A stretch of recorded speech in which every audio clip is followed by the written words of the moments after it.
Hello friends, good evening. कैसे हैं आप सभी और कैसी चल रही है आपकी प्रिपरेशन। तो जैसा कि आप सबको पता ही है कि एग्ज़ाम बहुत नज़दीक है और अभी 1 महीना भी नहीं बचा है हमारे एग्ज़ाम में। तो हम लोग आप लोग भी बहुत अच्छे से तैयारी कर रहे हैं और मैं भी कोशिश कर रही हूँ। तो मैंने कुछ वीडियोस अपलोड की थी, तो उन पर बहुत ज़्यादा क्वेश्चंस थे।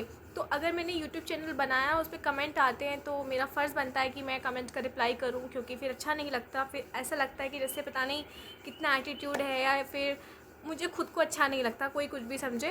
तो मैंने सोचा कि सबको एक साथ रिप्लाई करना तो मतलब पॉसिबल नहीं लगता मुझे, क्योंकि सबको अगर 50-60 कमेंट हैं तो फिर सबको कंटिन्यू रिप्लाई, और एक आध को नहीं किया तो फिर वही वाली बात है कि मुझे क्यों नहीं किया। मतलब हो जाता है ऐसा। अब कोई चाहे कुछ भी कहे कि हाँ इतना फ्री टाइम है या फिर क्यों वीडियो बनाने बैठी, लेकिन मुझे फ़र्क नहीं पड़ता, क्योंकि मैं अभी जस्ट लाइब्रेरी से आई हूँ और टाइम हो रहा है, आई थिंक टाइम हो रहा है 6 बजने में कुछ ही वक्त बाकी है। और मैंने अभी लाइब्रेरी से आकर पानी भी नहीं पिया है। सोचा है कि मैं एक बार आपके कमेंट्स का रिप्लाई कर देती हूँ। हाँ, एक चीज़ और बता दूँ, कुछ लोग ये ज़्यादा सोच रहे होंगे माइंड में कि इतना ज़्यादा ज़रूरी नहीं है कमेंट्स का रिप्लाई करना, तो वो अपने जो भी एडवाइस है वो अपने पास रखें कि टाइम मतलब यूट्यूब को देती है, एटसेट्रा बहुत सारी बातें होती हैं, तो मैं उनको इग्नोर करती हूँ, क्योंकि मुझे पता है कि मैं कितना पढ़ती हूँ या नहीं भी पढ़ती हूँ, वो मेरा प्रॉफिट है और मेरा नुकसान है। ठीक है, तो मैंने कुछ वक्त निकाल कर आपके कमेंट्स पढ़ रही हूँ, क्योंकि पॉसिबल नहीं हो पाता है। जैसा कि आप सब समझ ही सकते हैं कि हमारे पास इतना टाइम नहीं है, ठीक है, कि ज़्यादा से ज़्यादा फ़ोन चलाया जाए। तो यहाँ पर मैं फ़र्स्ट कमेंट पढ़ती हूँ। ये है शिवानी शर्मा। शिवानी शर्मा बोल रही हैं, दीदी आप बहुत मेहनत कर रही हो, तुमसे तो हमसे तो इतना भी नहीं हो पा रहा है। प्लीज़ बताओ ना कि आप नोट्स केवल रिवाइज़ करती हो या याद करती हो। तो इनके मैसेज का रिप्लाई मैं करती हूँ कि रिवाइज़ और याद एक ही बात होती है। वैसे तो मेरे नज़रिए से, मुझे नहीं पता कि क्या क्या मीनिंग होते हैं या कौन किसको किस तरीके से लेके जाता है किस वर्ड को, बट मेरे नज़रिए से रिवाइज़ और याद करना शायद सिमिलर वर्ड है। बुक मैं क्या करती हूँ, अपना कोई भी चैप्टर उठाया, उसको अच्छे से रीड करना स्टार्ट कर दिया। जो चीज़ हार्ड लग रही है उसको लिखना स्टार्ट कर दिया, लिख लिया 2-3 बार। ऐसे आंख बंद करके भी देख लिया कि हाँ क्या मैं ठीक हूँ, क्या मैं गलत हूँ। ऐसे करके बस यही रिवीजन होता है, यही याद होता है। पता नहीं, बस ये आपके सवाल का जवाब था। अब आप आई थिंक आप समझ गई होगी, ठीक है। तो और बाकी लोग भी इनके कमेंट में रिप्लाई कर रहे हैं कि हाँ हमारा भी सेम यही क्वेश्चन है कि रिवाइज़ करती हैं, याद करती हैं। तो आई थिंक आपको इसका आंसर मिल गया होगा। सेकंड कमेंट है राहिल त्यागी का। वो कह रहे हैं दी आफ्टर 12th आपकी स्टडी में कितना गैप था। तो बहुत दिन से बताती आ रही हूँ, जब से मैं चैनल ओपन किया है मैं एकदम क्लियर रही हूँ कि मेरी स्टडी में कितना गैप है। पूरे 8 साल का गैप है, और काफ़ी बच्चे को पता भी है, कुछ नए हैं तो उनको नहीं पता है। तो पूरे 8 साल का गैप है, और किस वजह से है वो मैं बताऊँगी। 2-3 महीने बाद आपको वेट करना पड़ेगा। लेकिन 8 साल तक ऐसा नहीं है कि मैंने नीट की प्रिपरेशन की थी या फिर किसी और कॉम्पिटिटिव एग्ज़ाम की थी, ऐसा कुछ भी नहीं है। मैंने प्रिपरेशन नहीं की थी, कुछ भी नहीं किया था मैंने। इवन मैंने ट्यूशन तक भी नहीं पढ़ाया था। मतलब आप समझ सकते हो, बुक से मेरा कोई लेना देना नहीं था, ठीक है।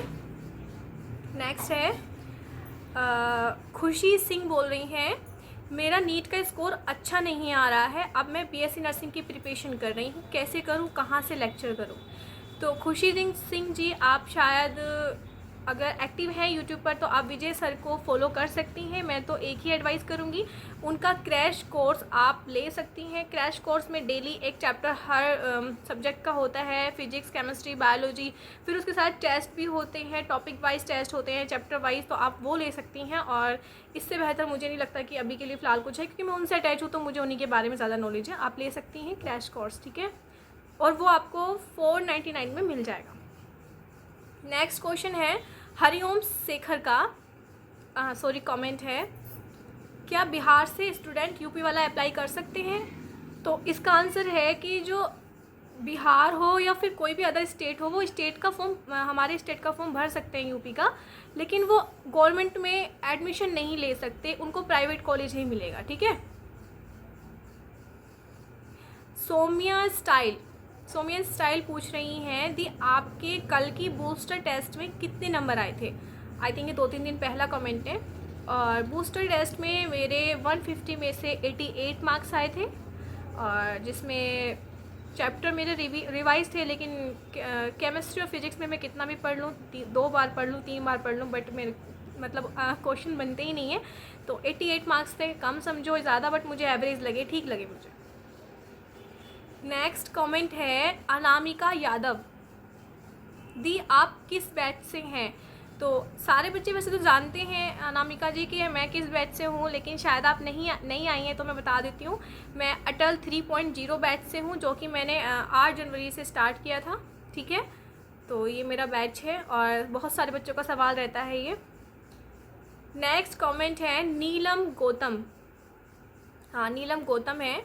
ये पूछ रही थी बायो का रिवीजन हो गया क्या आपका? बायो मैंने कंप्लीट, हाँ 12th का रिवीजन मेरा कंप्लीट हो गया है। बस ऐसा नहीं है कि पूरा पक्का वाले से कहते हैं कि हाँ एक भी क्वेश्चन नहीं छूटेगा, लेकिन हाँ मैंने 1 या 2 बार तो हर कोई चैप्टर पढ़ लिया है। कोई 1 बार पढ़ा है तो कोई 2 बार पढ़ा है, ठीक है। नेक्स्ट कमेंट है सचिन प्रजापति का, ठीक है। ये पूछ रही हैं या पूछ रहे हैं, ये लड़की हैं शायद, इनका नाम मैंने एक बार देखा था। क्या नाम है आपका? रियल नेम आप बता देना इस बार क्योंकि मुझे रियल नेम से बातें करना ज़्यादा अच्छा लगता है। तो ये पूछ रही है हेलो दी, 12th में संडे टेस्ट में कितने मार्क्स आए आपके, प्लीज़ रिप्लाई। तो संडे वाले टेस्ट में मेरे सच में कम नंबर आए थे। उसमें आए थे मेरे, कितने में से हुआ था, 100 में से हुआ था आई थिंक, 90 में से, मैं तो ये भी भूल गई, लेकिन मेरे 44 मार्क्स थे, 45, ठीक है। अभी है नेक्स्ट रूबी गुप्ता। तो ये पूछ रही हैं दीदी क्या आप हम लोगों को टेस्ट सीरीज़ प्रोवाइड कर सकती हैं, क्योंकि हम बैच नहीं ले सकते। तो मुझे पहली बात तो आपकी ये बात समझ नहीं आई कुछ कि मैं टेस्ट सीरीज़ मतलब कैसे प्रोवाइड करूं। अपनी तो मेरी कोई टेस्ट सीरीज़ नहीं है क्योंकि मैं विजय सर को फॉलो करती हूँ, मतलब मेरा कोई एप्लीकेशन नहीं है। अगर आप मेरा एप्लीकेशन पूछना चाह रही हैं तो नहीं, मैं अभी इतने बड़े ओहदे पे नहीं पहुंची हूँ। अगर आप पूछिए कि मैं कौन सी टेस्ट सीरीज़ लूँ, आप बता दीजिए, तो इसका आंसर मेरे पास है। आप टेस्ट सीरीज़ विजय एजुकेशन की लीजिए, बहुत बढ़िया टेस्ट सीरीज़ है। ओनली 199 में आपको टेस्ट सीरीज़ मिल रही है और चैप्टर वाइज आपको टेस्ट मिलेंगे। तो बहुत अच्छी टेस्ट सीरीज़ है, मुझे तो लगी सच में। आप देख सकते हो क्वेश्चन भी सारे वही हैं जो PYQ हैं, बहुत ही मोस्ट चैप्टर्स आप उसमें क्वेश्चंस हैं, ठीक है। तो बहुत अच्छी टेस्ट सीरीज़ है। आप 200 रुपये मात्र लगेंगे आपके और आप प्रोवाइड इसे कर सकती हैं, टेस्ट सीरीज़ को ले सकती हैं, ठीक है। नेक्स्ट कमेंट है सिस आप ही बता दो, इनका नाम है संध्या गौर। ये बोल रही है सिस आप ही बता दो हिंदी मीडियम वालों के लिए नर्सिंग एप्टीट्यूड किस लैंग्वेज में आएगी। हाँ ये बहुत सारा सब लोग पूछते हैं कि किस लैंग्वेज में आएगी, ये बता दीजिए। तो देखिए अभी जो हम फॉर्म फिल कर रहे थे तो उसमें तो कोई ऑप्शन था ही नहीं कि हिंदी या इंग्लिश का कौन सा बच्चा किस फॉर्म का है। तो जाहिर सी बात है कि पेपर दोनों मीडियम में आएगा, इंग्लिश में भी हिंदी में भी। जो चीज़ हिंदी में समझ नहीं आ रही वो इंग्लिश में देख लो, जो इंग्लिश में समझ नहीं आ रही वो हिंदी में देख लो। तो मेरा तो यही मानना है, 99% में श्योर हूँ कि एग्ज़ाम जो है दोनों पेपर में आएगा। तो आप अगर नर्सिंग एप्टीट्यूड आप इंग्लिश में पढ़ते, इंग्लिश में समझ में आता तो आप इंग्लिश में भी कर सकते हो, हिंदी में आता तो हिंदी में कर सकते हो, दोनों में आएगा। आई थिंक, मैं 100% श्योर नहीं हूँ, मैं 99% श्योर हूँ। जहाँ ऑप्शन ही नहीं दिया हमको फॉर्म भरने के टाइम पे, तो जाहिर सी बात है कि हिंदी इंग्लिश दोनों में आएगा, ठीक है। तो इसमें घबराने वाली बात नहीं है। नेक्स्ट है सोम्या स्टाइल, इनका एक और कमेंट है और काफ़ी कमेंट किए इन्होंने और मैंने ज़रूरी समझा कि इनके कमेंट का रिप्लाई किया जाए। जो इतने दिल से कमेंट करता है तो मेरा फ़र्ज़ बनता है, ठीक है। ये पूछ रही हैं दी आपने बताया नहीं आपके कितने चैप्टर्स कर लिए विजय एजुकेशन की बुक के। तो बायोलॉजी में मेरे मैक्सिमम हो चुके हैं, मैक्सिमम ही हो चुके हैं, 11th के कुछ रह गए हैं, वरना 12th के मेरे सारे MCQ मैं लगा चुकी हूँ। अब किसी में 50% स्कोर कर पाती हूँ, किसी में 60% स्कोर कर पाती हूँ, लेकिन हाँ मैंने मैक्सिमम कर लिए हैं, ठीक है। और एक और इनका मुझे नाम नाम नहीं है इसमें, यूज़र बस ID बस यूज़र लिखा हुआ है, तो N से N मेंशन है, पता नहीं क्या नाम होगा। तो इन्होंने पूछा है दी आप अपनी नोट्स विजय एजुकेशन से पढ़कर बनाती हैं क्या। तो विजय एजुकेशन से पढ़कर ही बनाती हूँ, मेरे पास कोई बुक नहीं है, बिना बुक के मैं स्टडी करती हूँ, मेरे पास कोई NCERT बुक नहीं है। तो जब मैंने स्टार्ट किया था तो मुझे कुछ भी ABCD भी नहीं मालूम थी। जब मैंने विजय एजुकेशन को फॉलो किया था तो विजय एजुकेशन से मैंने स्टार्ट किया था पढ़ना, तो वहीं से मैंने चैप्टर वाइज उनके नोट्स बनाने शुरू करे थे और चैप्टर वाइज जब रिवीजन करती हूँ। तो बस यही है, इतना कुछ और मेरे पास नहीं है, ठीक है। तो हाँ विजय एजुकेशन मेरे पास लास्ट ऑप्शन है, फर्स्ट एंड लास्ट ऑप्शन। एक और कमेंट है अमन यादव, ये पूछ रहे हैं मैम फॉर्म ओबीसी के लिए कास्ट सर्टिफिकेट लगता है या नहीं मुझे बताइए। तो ओबीसी के लिए लगेगा, बस जनरल के लिए नहीं लगता, वरना बाकी सबके लिए कास्ट सर्टिफिकेट लगेगा, लेकिन अभी नहीं, फॉर्म भरते वक्त आपको काउंसलिंग के टाइम पे ये सब चीज़ें चाहिएंगी, ठीक है। तो आप बनवा लीजिए। अमन यादव जी, ठीक है। एक क्वेश्चन एक कमेंट है ऋषभ शर्मा, ये पूछ रहे हैं आप विजय एजुकेशन से स्टडी कर रही हैं। तो अगर आपने वीडियो अभी तक देखा है तो आप समझ ही गए होंगे, हाँ मैं विजय एजुकेशन को फॉलो करती हूँ टोटली। खुशी सिंह पूछ रही हैं किस चीज़ की प्रिपरेशन कर रही हैं आप दी। तो हम सभी और ज़्यादातर बच्चे, हम जितने भी मेरे साथ कनेक्टेड हैं, और या फिर मैं अपनी बात बता देती हूँ, तो मैं यूपी की तैयारी कर रही हूँ। कुछ बच्चे समझते हैं कि मैं एम्स की तैयारी कर रही हूँ, बट नहीं, एम्स मैंने फॉर्म फिल बेशक किया है, लेकिन जो मेरा मेन टारगेट है वो यूपी बीएससी नर्सिंग है, ठीक है। तो ज़्यादातर मेरे सारे मैंने कमेंट का रिप्लाई करने की कोशिश की है, और मैक्सिमम नहीं कर पाई हूँ, लेकिन जितने मेन थे मैंने सब कर दिए हैं।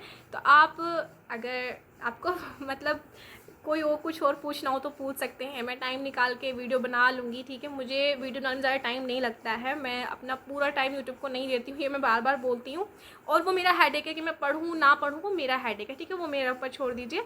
और मैं किस तरह अपने मेंटेन करके चलती हूँ अपना टाइम टेबल, तो वो मैं जानती हूँ, ठीक है।